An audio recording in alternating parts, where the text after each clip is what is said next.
all that we have invented, the symbols in a church, the rituals, they're all put there by thought. Thought has invented these things. Invented the Savior, invented the temples in India and the contents of the temples. Thought has invented all these things called sacred. You can't deny that. So thought in itself is not sacred. And when thought invents God, God is not sacred.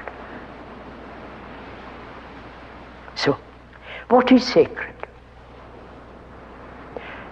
That can only be understood or happen when there is complete freedom from fear, from sorrow, and when there is this sense of love and compassion with its own intelligence. Then, when the mind is utterly still, that which is sacred can take place.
It was a late summer afternoon. Near the shore, a group of children were playing. One of the boys, though ragged and undernourished, stood apart from the others. He was described as having a special radiance. A pure and shining atmosphere surrounded him. Because of these qualities, the child was singled out and chosen to be the vehicle for the coming world teacher. This discovery was not an isolated revelation, for it was believed that humanity was entering a new age, an age that would bring with it a new Messiah. During the early decades of the 19th century, science was beginning to replace religion as the savior of humanity. As the monolithic church splintered, new organizations emerged, offering a balance between science and religion. One of the many new groups, the Theosophical Society, spread rapidly throughout the world. Founded by Russian-born Helena Petrovna Blavatsky and the American Henry Steele Olcott, its objectives were to seek truth in the ancient religions of the East, to investigate the unexplained laws of nature, and to promote universal brotherhood. So attractive were these ideals that by 1881, the Society had become a worldwide institution with over 100,000 enthusiastic members. Helena Blavatsky was a deep student of metaphysical lore and was sought after by those who believed her to possess psychic powers. Derided by some as a charlatan, she was, however, a serious writer, and in 1888 published her greatest work, 2 tremendous volumes entitled The Secret Doctrine. Annie Besant, a young journalist, was asked to analyze the work for London's Review of Reviews. Turning the pages, she was dazzled by what she read. To her, disjointed facts were now seen as parts of a mighty whole, and the puzzles, riddles, and problems of her life seemed to disappear. Within weeks, Annie Besant made a lifelong commitment to theosophy. This sudden step was not out of character for the impetuous Mrs. Besant. She was already well known to Victorian England as an orator, educator, energetic feminist, and a pioneer on behalf of the emerging labor movement. She organized a strike of match girls at Bryant and May's factory. Her sense of social justice led her to become a Fabian socialist along with Sidney Webb, George Bernard Shaw, and Ramsay MacDonald. After Blavatsky's death, Annie Besant became head of the society and the most influential force for the theosophical ideal. It was she who forged Blavatsky's unwieldy philosophy into a popular movement. Many of the world's religions speak of a hero or savior who appears in a time of crisis to help mankind. In The Secret Doctrine, Blavatsky described how such a teacher would define truth in terms suitable for a new civilization. Over the years, this theme had been developing in Besant's mind. By 1900, she was convinced that the time had come for the reappearance of a great spiritual leader. Even now, she was lecturing in India, Europe, and the United States on the coming of a world teacher. Expectations were spreading throughout the society, and thousands thronged to hear her lectures. Charles Webster Leadbeater was another leading member of the society. He and Besant worked closely together and seemed to complement each other, as Alcott and Blavatsky had done years earlier. The year was 1909. C.W. Leadbeater had moved to India and was now living at Adyar, the theosophical headquarters near Madras. Each day he would stroll with a group of friends along the beach on the Bay of Bengal. It was there that the young Jiddu Krishnamurti was discovered. In spite of the child's thin, uncared-for appearance, Leadbeater saw a quality so remarkable that he announced that this Brahmin boy would fulfill the long-awaited prophecy. Krishnamurti was to be prepared as a vehicle for the world teacher.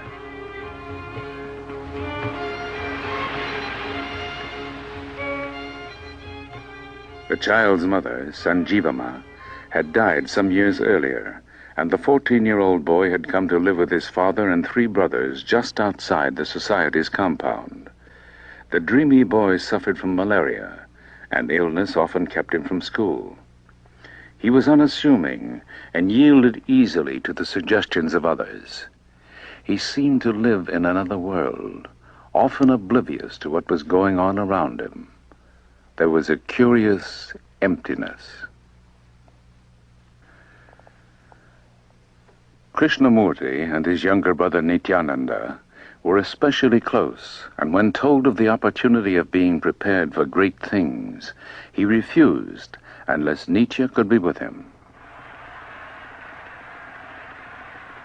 On November 27, 1909, Annie Besant returned to India and met the brothers for the first time. An affectionate bond was formed as she became to the shy Krishnamurti a mother, teacher, and friend. To Annie Besant, the responsibility for guiding the boy's future became a sacred trust. It was decided that the time had come to introduce Krishnamurti to the world. For this purpose, the Order of the Star in the East was formed. With Krishnamurti as its nominal head and under the guidance of Annie Besant, the order hoped to prepare its members to accept the world teacher and his message. During the Theosophical Convention held at Benares that year, nearly 400 new members joined the Order of the Star. A glorious future was foreseen as members spoke of the second coming. In a wave of emotion, the new members fell at the boy's feet, and Mrs. Besant publicly announced that Krishnamurti was to indeed become the vehicle for the world teacher. By the end of 1911, the mold had been cast, and the destiny of the young boy seemed assured. Narayana, the boy's father, was not as easily convinced. This deification might make him the laughingstock of India, and he threatened to deprive Mrs. Besant of their custody. She quickly intervened by describing the advantages of an English education and stressed the special advantage of his sons becoming Oxford graduates. On January 19, 1912, Narayana signed a document allowing Krishnamurti and Nitya to be taken to England. He was unaware that it would be 10 years and involve a lengthy lawsuit before his sons were to return.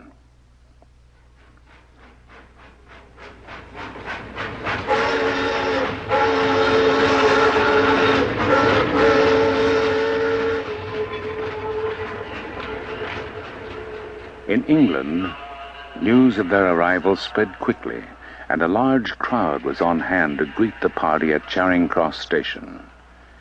An English theosophist described Krishnamurti on arrival as an odd figure, with long black hair falling almost to his shoulders and enormous dark eyes, which had a vacant look in them.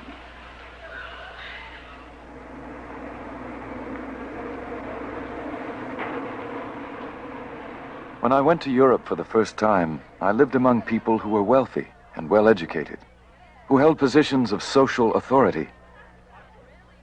I walked about the streets, watching the faces of people. I went to theaters. I saw how people amuse themselves, trying to forget their unhappiness. I saw people with political, social, or religious power. I watched the amusements of the young people. I saw people who desired to serve, going into those quarters where the poor and degraded lived. They desired to help, but were themselves helpless. How can you cure another of disease if you are yourself a victim of that disease? I questioned everything because I wanted to find out for myself. Annie Besant gave 3 stirring lectures at the Queen's Hall in London. The movement was gathering force. When she returned to India, the boy's education began under a series of tutors. The young man was constantly surrounded by teachers and attentive followers. Never allowed to be alone, he longed for a more normal life. He grew dissatisfied and lost all interest in the role he was being prepared for. In the summer of 1914, England plunged into the Great War. Communications collapsed and the boy's seclusion intensified. Krishnamurti became more and more restless. Annie Besant wrote and reminded him, as she often did, that his happiness would lie only in the work ahead. Though he felt a deep love and loyalty for Mrs. Besant, inwardly, a quiet revolution was unfolding. I have long been in revolt from all things, from the authority of others, from the instruction of others, from the knowledge of others. I would not accept anything as truth until I found the truth for myself. I never opposed the ideas of others, but I would not accept their authority or their theory of life. Until I was in that state of revolt, until I became dissatisfied with everything, with every creed, with every dogma and belief, I was not able to find the truth.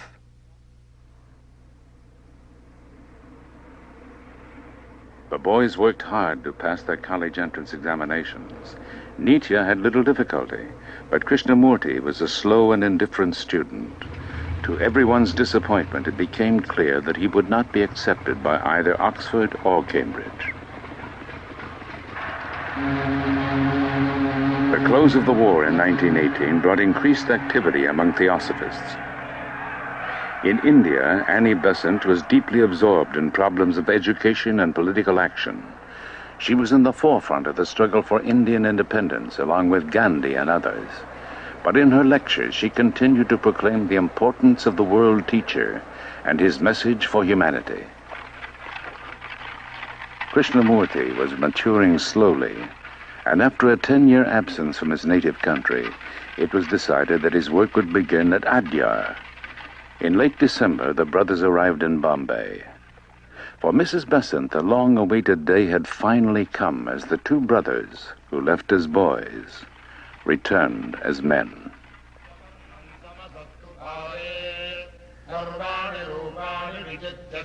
When I came to India, I saw that the people there were deluding themselves equally, carrying on the same old traditions, treating women cruelly. At the same time, they called themselves very religious and painted their faces with ashes. In India, they may have the most sacred books in the world. They may have the greatest philosophies. They may have constructed wonderful temples in the past, but none of these was able to give me what I wanted.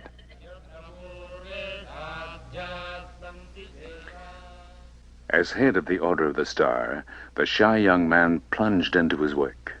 He wrote numerous books and articles for Star publications. There were lectures to give and meetings to attend. The brothers undertook a heavy schedule, speaking in India, England, Australia, and Europe. These travels became a heavy strain on Nietzsche. He became ill and was diagnosed as having tuberculosis. California was suggested as having a healthful climate for consumptives and an ideal place for recovery. In the summer of 1922, the loan of a small cottage in the Ojai Valley brought the young men to America for the first time. Writing to Mrs. Besant, Nietzsche described their new surroundings. In a long, narrow valley of apricot orchards and orange groves is our home, and the hot sun shines day after day to remind us of Adyar. The Indians call our valley the Ojai, or the Nest, and for centuries they must have sought it as a refuge. For a time, Nietzsche seemed to recover, but perhaps best of all, they were alone. Privacy had been a luxury denied them since childhood, but now in the silence of the valley, Krishnamurti had an opportunity to be with himself. He walked alone in the hills, climbing through orange groves and scrub brush. As the days passed, a strange uneasiness seized him. He became ill and complained of intense pain and suffocating heat. There were periods of unconsciousness as the strange process reached its peak. Agitated and feverish, he insisted on walking alone, but was urged instead to rest under a young pepper tree that stood near the cottage. It was there, in the stillness of the night, that a transcendent event took place that shook his life to its foundations.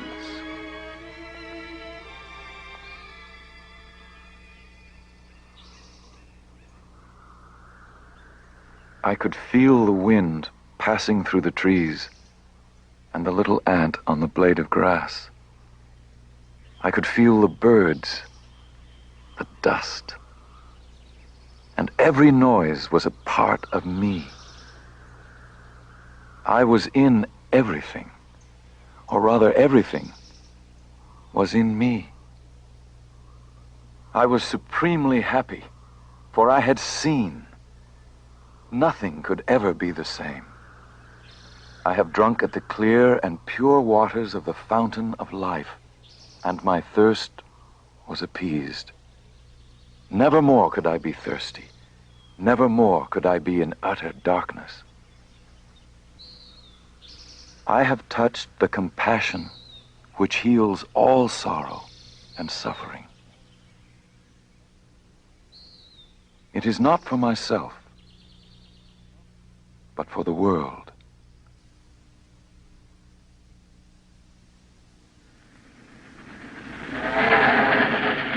To describe his new perceptions, Krishnamurti embarked on a worldwide speaking tour. The change was unmistakable.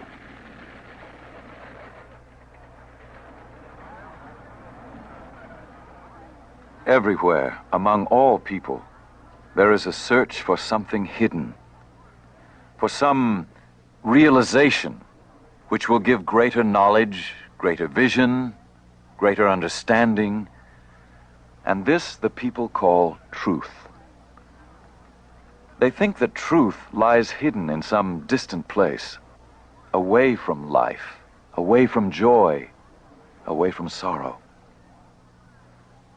But truth is life itself.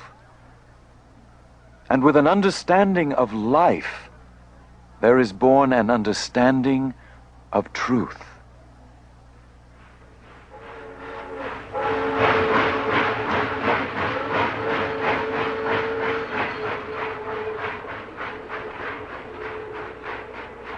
While traveling, a sudden hemorrhage brought back fears for Nietzsche's health.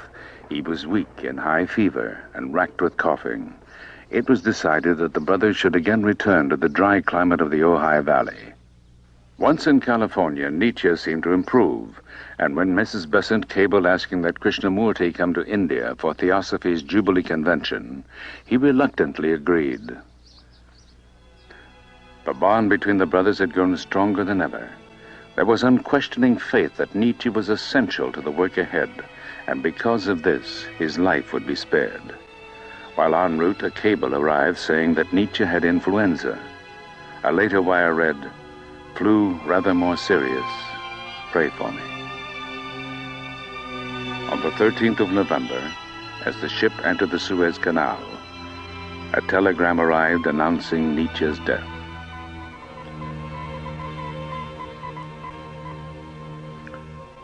The news broke Krishnamurti completely. It did more. His entire philosophy of life, the implicit faith in the future, and Nietzsche's vital part in it all, appeared to be shattered at that moment.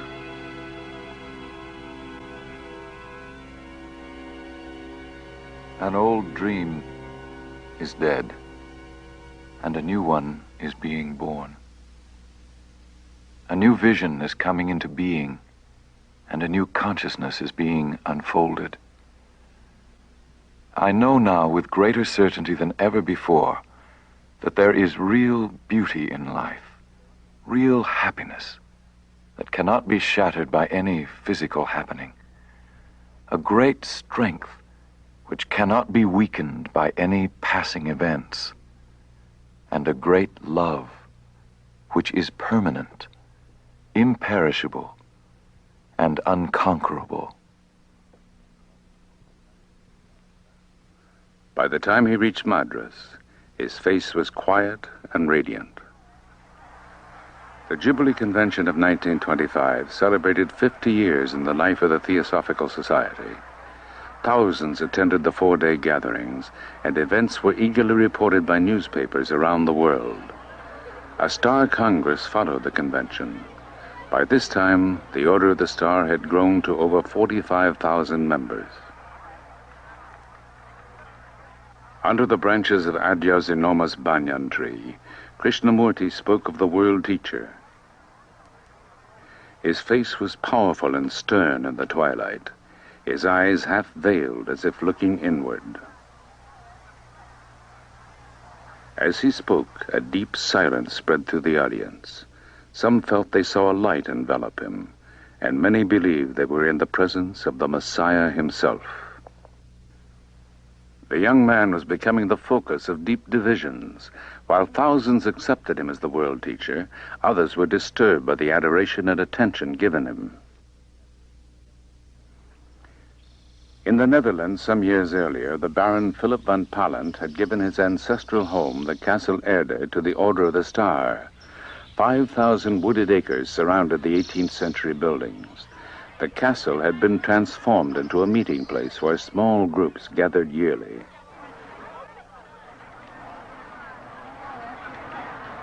The change that was taking place in Krishnamurti was to intensify the following week at the Omen Star Camp of 1926. Close to the Castle Erde, the Omen camp attracted over 2,000 people of every nationality. There were huge tents for meetings and for meals. Lectures were given, and every evening Krishnamurti lit a bonfire and spoke to the gathering.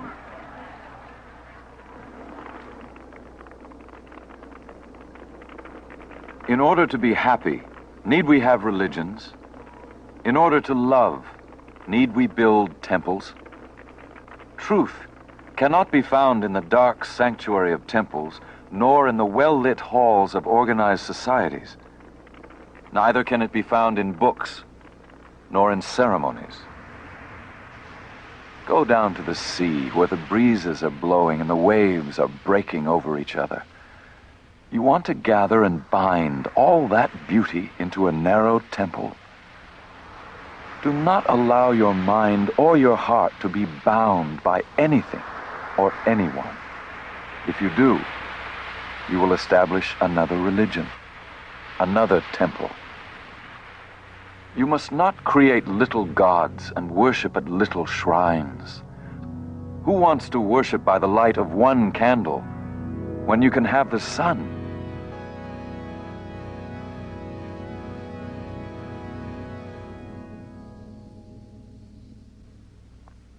It was increasingly difficult to reconcile Krishnamurti's vision of truth with the forms and structures not only of theosophy, but all organized religions. His rejection of spiritual authority was a threat to the society and its lifelong members. There was open hostility as the organization seemed to be pulling apart. Lines were drawn, as some stood firmly with him, while others clung to their cherished beliefs. Lady Emily Letchens, who had been close to Krishnamurti since 1911, shared the bewilderment that many felt. How strange it seems, she said, that for 17 years we have expected a world teacher, and now when he speaks we are hurt or angry. He is making us do our own work, and that is the last thing we expected of him.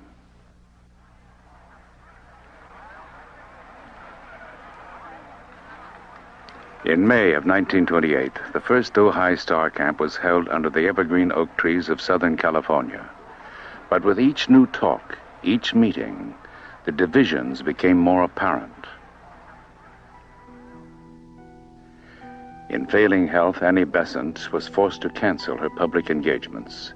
Yet she still tried desperately to reconcile theosophy with what Krishnamurti was saying. She quoted ancient Hindu scriptures saying, "All paths lead to the same spiritual goal."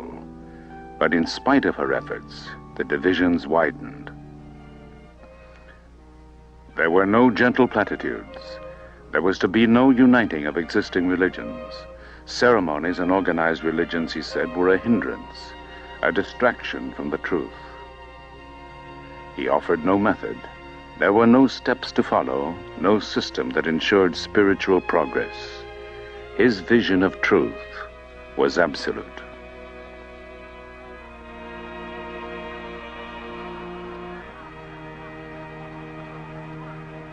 In the Netherlands on August 3rd, 1929, at the Oman Gathering, in the presence of Mrs. Besant and over 3,000 Star members, Krishnamurti dissolved the Order of the Star, freeing himself from all claims made for him.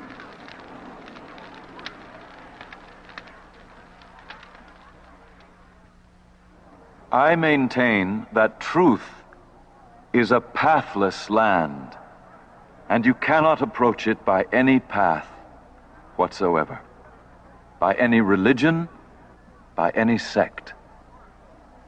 That is my point of view, and I adhere to that absolutely and unconditionally. Truth, being limitless, unconditioned, is unapproachable by any path whatsoever. It cannot be organized, nor should any organization be formed to lead or coerce people along any particular path. If an organization be created for this purpose, it becomes a crutch, a weakness, a bondage, and must cripple the individual and prevent him from the discovery of that absolute, unconditioned truth. You can form other organizations and expect someone else. With that, I am not concerned. My only concern is to set man absolutely and unconditionally free.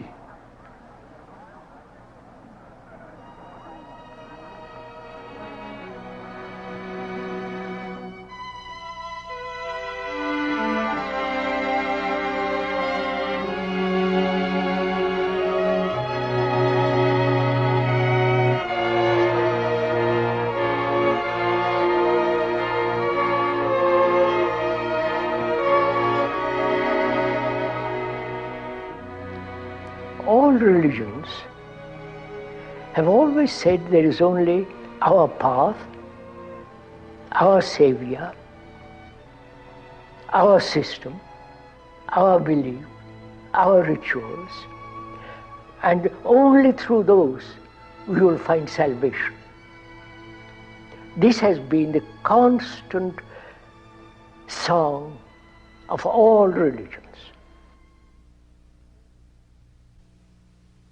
And I happen to have said many, many years ago, which has so true, that there is no path to truth.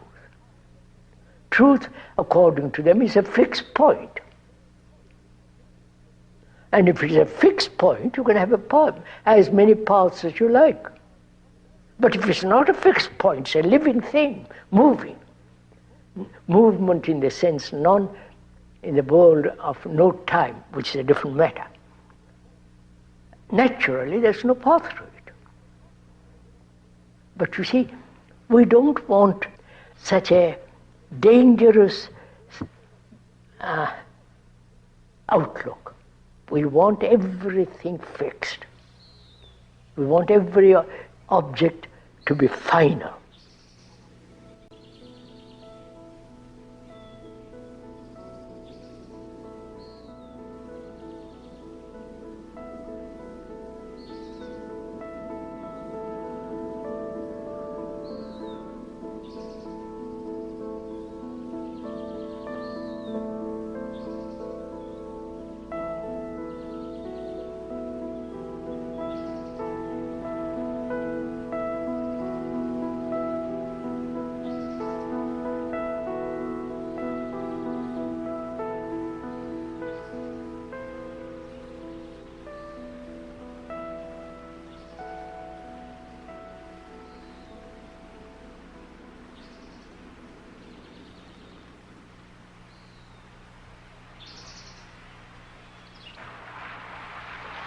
I'd like to go into the question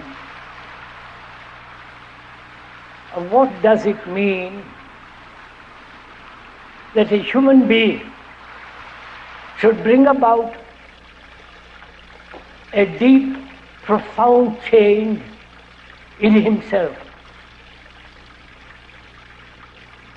We're asking, is it possible to bring about a fundamental psychological revolution?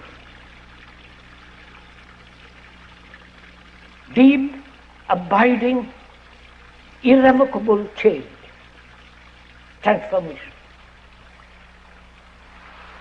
One has lived as a limited, contained, narrow individual. And it's very, very difficult to see the truth that you are the rest of mankind. That in you is the whole of man. That is, you as a human being is part of the world. You are the world. Not an idea, not something that's intellectually has been put together by reason and you say, yes, quite right. But the reality of the truth of it, that you represent as a human being the rest of humanity. Because you suffer, you're anxious, you're uncertain, confused, miserable, fearful,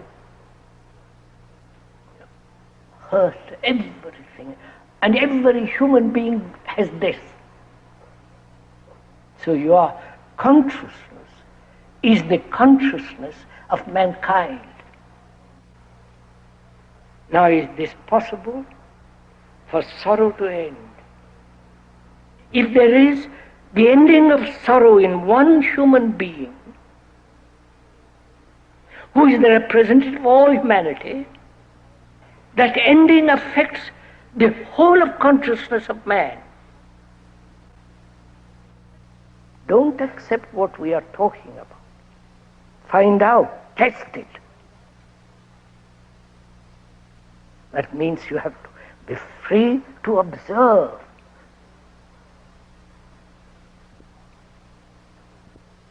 To observe without any wish, any longing, any pressure, to observe that is to observe a lovely flower.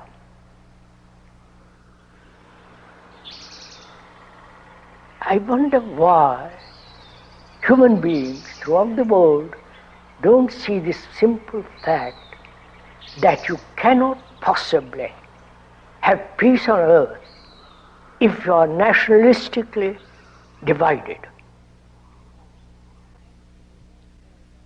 We want order outside in the world, politically, religiously, economically, socially. In our relationship with each other, we want order. We want some peace. We want some understanding. And if the inward psychological state is not orderly, not conflicting, not contradicting, if that state in consciousness is quiet, steady, clear, then you can bring about order in the world. Now what we are trying to do is try to bring order legislatively, nationally, and so on, order out there in the world, which has been proved over and over again that totally brings about disorder. That's why we are saying, I'm saying, that without inward order, that is inward order in consciousness, which is in a mess, which is in a contradiction, without bringing about order inwardly, psychologically, you cannot possibly have order outwardly. And the crisis is there. Within the crisis, national, economic, social, and so on. The crisis is not out there. The crisis is really inward. And we are unwilling to face that.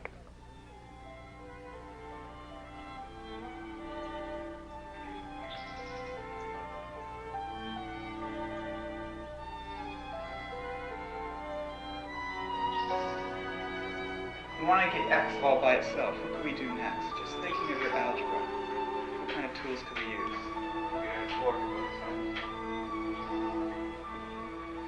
Okay, that's fair enough. What could we do? But see, we still have this X term here. What are we going to do with it?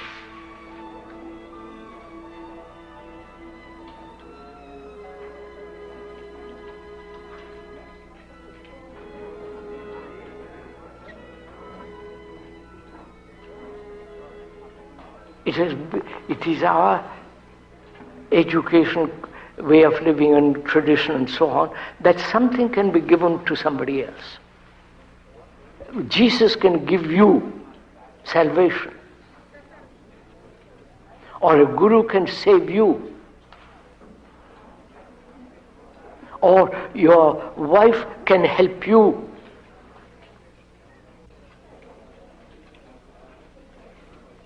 That may be an old, worn-out tradition to which we are clinging. That may be a wrong approach altogether. You have understanding, and I haven't got it. And you are conditioned, you are conditioned in the idea that you can give it to me. Right? That may not be the fact at all.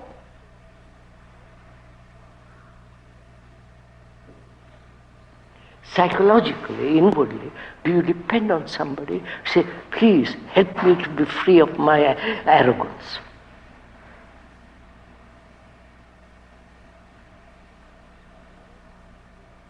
Or in your relationship, you see the arrogance in you, it's gone. In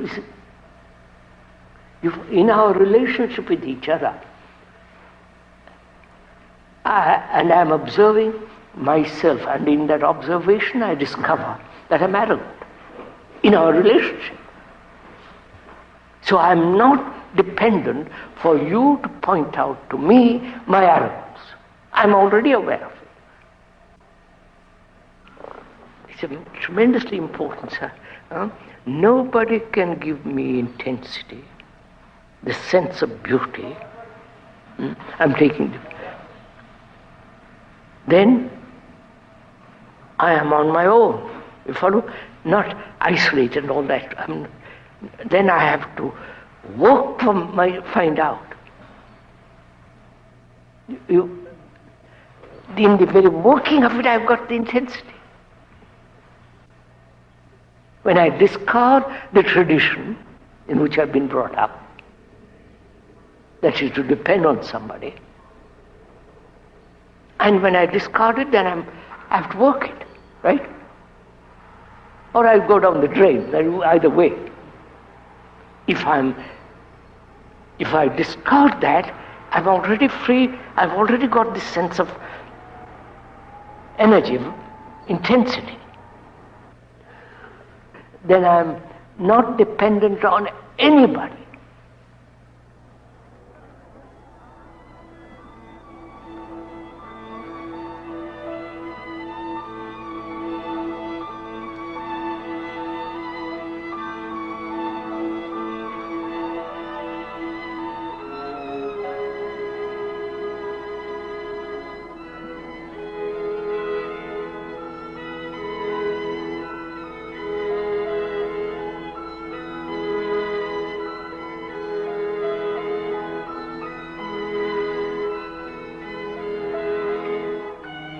Can I observe myself through relationship? Can I know myself fundamentally, basically, all the reactions, all the nuances, the subtleties of myself in relationship? Now, one's relationship with another is based on memory. Right? Would you accept it?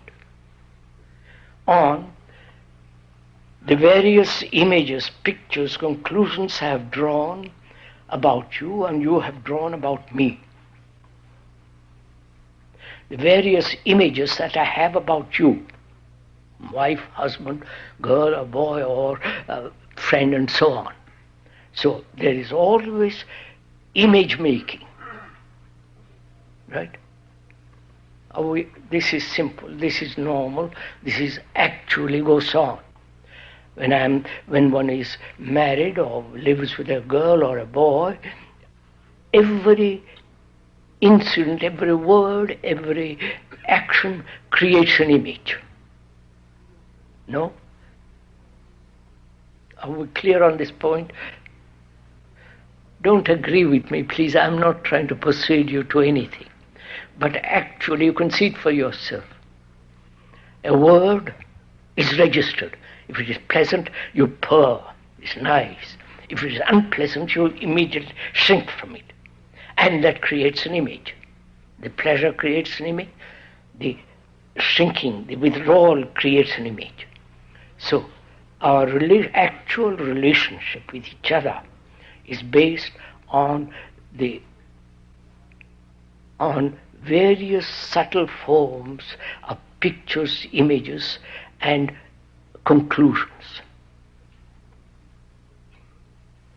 So when there is an image like that, she has and you have, then in there is division.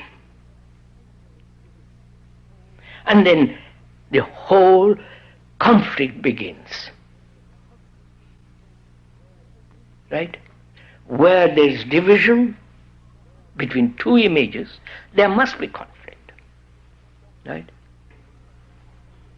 The Jew and the Arab, the Hindu, the Muslim, the Christian, the communist, is the same phenomena. It's a basic law that where there is division between people, there must be conflict. Can all this image-making tradition, desire, all that end without a single conflict? You understand my question? Are you interested in this? What will you pay for it? That's all you can do. By paying something you think you'll get it.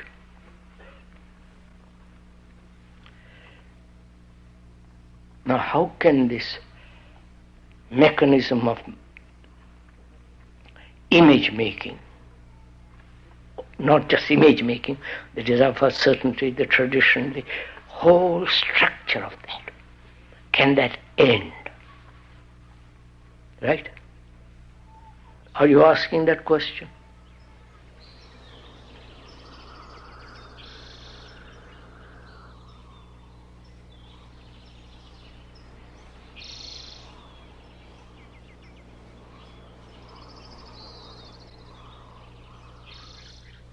Who is there to tell you what to do? See, when we are children, the parents tell you what to do. That same mentality is cultivated right through life. In school, you're told what to do. In college, you're told what to do. In university, right through life, somebody tells you, this is right, this is wrong, this should be done, that should not be done. Which means what? There is no self-investigation. There is no saying, I am really the rest of mankind, but you are. Because every human being right through the world goes through a great deal of suffering, great deal of pain, great deal of anxiety, uncertain, confused, insecure, like you, like the rest of the world. We don't accept that. We think my suffering is totally separate from other people's suffering. And so, we have this mentality that I must have somebody to tell me what to do. Right from the Pope down to the poor parish priest.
Really, one should ask a question, why human beings, though they have extraordinary knowledge, and yet nobody is willing to change?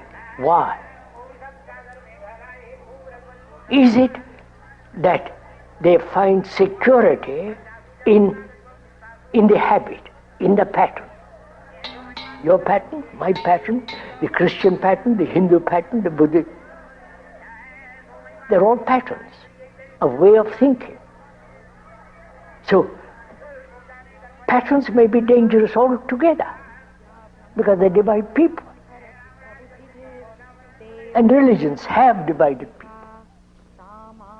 Their rituals, their beliefs, their faith, their saviors. Now, to break away from all that requires intelligence, requires investigation, study. Nobody is willing to do that.